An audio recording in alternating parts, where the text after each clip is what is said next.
اعوذ باللہ من الشیطان الرجیم بسم اللہ الرحمن الرحیم۔ اہل عقل کے تمام سامعین اکرام کو خوش آمدید۔ آئیے آج سمجھتے ہیں قرآن مجید کا ایک بہت ہی امپورٹنٹ لفظ جسے قلوع کہتے ہیں۔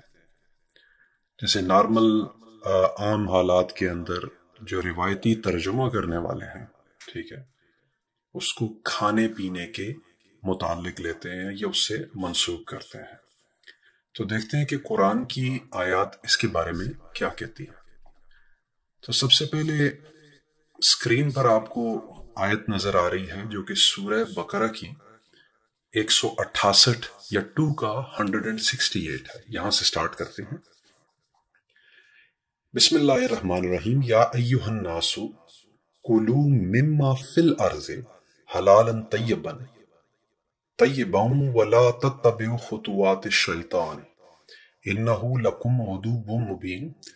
اس کا روایتی ترجمہ کیا جاتا ہے کہ اے لوگو، زمین میں جو حلال پاکیزہ چیزیں ہیں وہ کھاؤ اور شیطان کے نقش قدم پر مت چلو، یقین جانو کہ وہ تمہارے لیے ایک کھلا دشمن ہے۔ یہ تو تھا روایتی ترجمہ۔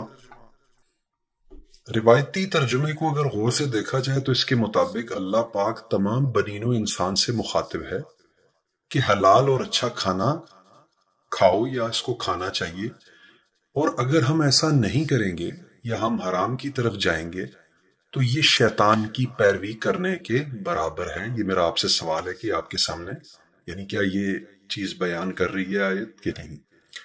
اور پھر یہ بھی بتایا گیا ہے کہ شیطان ہمارا کھلا دشمن ہے۔ تو یہ بہت دو امپورٹنٹ پوائنٹ ہے کہ اگر ہم حلال نہیں کھائیں گے کھانا، یعنی اگر قلوع کو کھانا لیا جائے قرآن کے مطابق، تو اس کا مطلب ہے کہ اگر ہم کھانا حلال نہیں کھائیں گے تو ہم شیطان کے نقش قدم پر چل رہے ہیں۔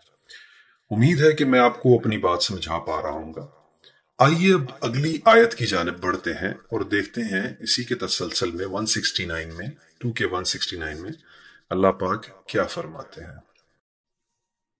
اب دیکھیں یہاں پہ بہت امپورٹنٹ ہے کہ 2 کا 169 آپ کے سامنے ہے اسکرین پر بھی۔ انما یامرکم بالسوء والفحشاء وان تقولوا علی اللہ ما لا تعلمون۔ انما، میں نے اس کو ہائی لائٹ کیا، اس کا مطلب ہے صرف، یعنی کہ شیطان صرف حکم دے رہا ہے کس چیز کا؟ نمبر 1 برائی کا، نمبر 2 بے حیائی کا، اور اللہ پر ان باتوں کے کہنے کا حکم دیتا ہے جس کا تمہیں علم ہے۔ یعنی کہ شیطان تو یہاں پہ اگر آپ غور سے دیکھیں اس آیت کو تو انما کا مطلب جو ہے وہ صرف کے لیے یوز ہوتا ہے۔ یعنی شیطان صرف 3 احکامات ہمیں دے رہا ہے۔ وہ کیا ہے کہ برائی اور شیطانی کاموں کے، بے حیائی کے، اور ان باتوں کے کہنے پر یعنی کہ فوکس کرواتا ہے کہ جس کا ہمیں علم اللہ کے بارے میں نہیں ہوتا، ٹھیک ہے، یعنی کہ اپنے سے کیا آسرائی کرنا کسی چیز کو، ٹھیک ہے۔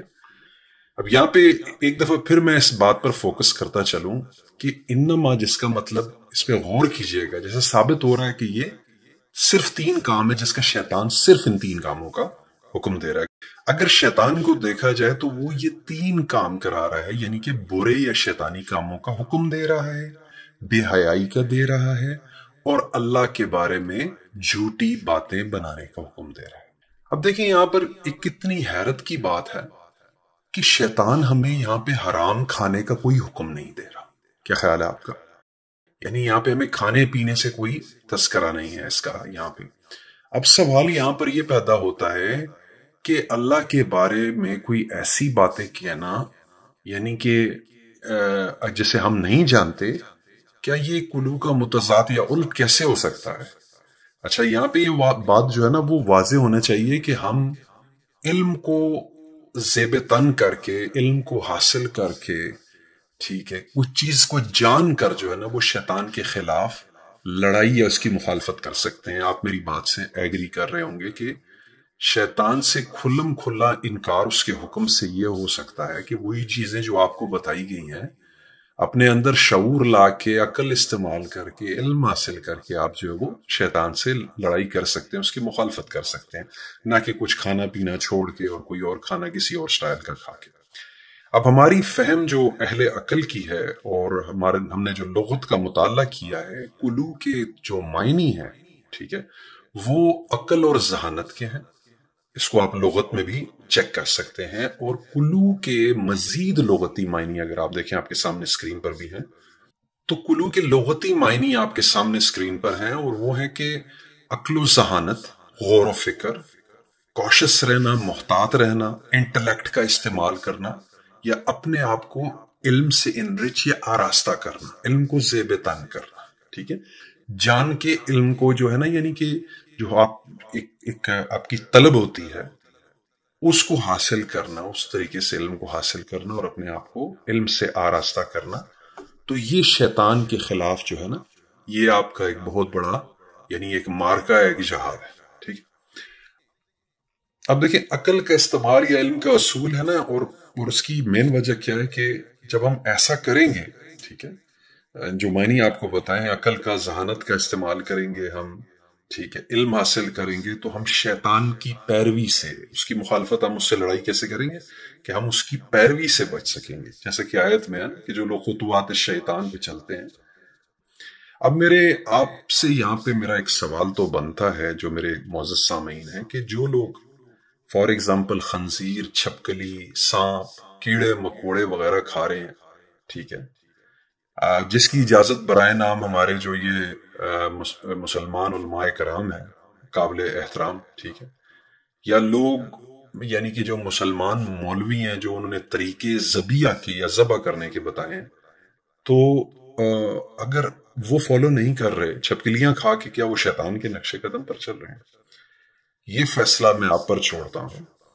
قرآنی مفہوم کے اندر حلال و حرام کسے کہتے ہیں، ہمارے یوٹیوب چینل پر اس ٹاپک پر ایک ڈیٹیلڈ ہماری جو ہے سورہ مائدہ کی آیات کے اوپر جو ہے چیپٹر 5 ورس 1 سے لے کر 6 تک وہ موجود ہے، تو اس کو آپ دیکھیے گا. دوسری بات، اپنے اسی آیات کو دیکھتے ہوئے اپنے آپ سے کوشچنز کیجئے، اس کی تحقیق کیجئے. قرآن جو ہے وہ آپ کو اعلیٰ شعور کی کتاب ہے، نہ یہ کوئی فروٹ کی، نہ سبزیوں کی، نہ کوکنگ کی، نہ جانوروں کو کھانے پینے کی، نہ تاریخ کی، نہ جغرافی کی، نہ ایسٹرونومی کی، نہ ہسٹری کی، نہ بایولوجی وغیرہ وغیرہ وغیرہ کی کتاب ہے. بلکہ قرآن جو ہے وہ خالصتاً آپ کی سائیکی یا نفس کے متعلق ہے. اللہ ہمیں سمجھ اور عمل کی توفیق عطا فرمائے. اگر آپ نے ہمارا چینل ابھی تک سبسکرائب، لائک نہیں کیا، تو لائک، سبسکرائب اور شیئر ضرور کیجیے گا لائک مائنڈڈ لوگوں کے ساتھ. اور انشاءاللہ جو ہے، تاکہ ہم حقیقت کے اور ٹریو جو انر نالج ہے، جو ہمارے اپنے بارے میں جو قرآن ہے، ٹھیک ہے، جو کہ ہمارے اندر کو ایکٹیویٹ کرتا ہے، ہماری کتاب کو، اس کے بارے میں حقیقت کا نالج، وہ ہم آپ تک پہنچا سکیں اور لوگوں تک دنیا میں پھیلا سکیں. والسلام.